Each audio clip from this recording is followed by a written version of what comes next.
চলো দেখি মামি কি সকালে টিফিন করছে। মামি করছে এখানে দেখতেই পাচ্ছ ফুলকো ফুলকো লুচি সকালে টিফিন, আর এই হচ্ছে আলু চচ্চড়ি সাদা, আর এই আমার মামি নিয়ে এসছে তো রান্না করছে তাতে টিফিন। আজকে সকালে টিফিন হচ্ছে জলখাবারে লুচি আর আলু চচ্চড়ি। ভালোই লাগে সকালে লুচি আলু চচ্চড়ি খেতে। আর আমি তো খুব কুড়ে, মানে খাওয়ার জন্য জল খাবার বানাই না ঘরে। আর কি রান্না হবে দুপুরে চলো তোমাদেরকে দেখাই। এখানে দেখতেই পাচ্ছ ফুলকপি, আর এইখানে আছে কাতলা মাছ, ঢালতে হবে না, এখানে আছে কাতলা মাছ, এটা ফুলকপি দিয়ে কাতলা মাছ হবে। আর এই পুঁই বিচুলি দেখতেই পাচ্ছ, পুঁই বিচুলি একটা ভাজা করবে মামি।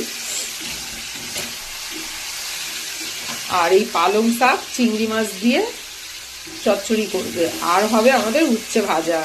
তো আজকে আমি মামির বাড়িতে আসলে মামি অনেক রকম রান্না করে।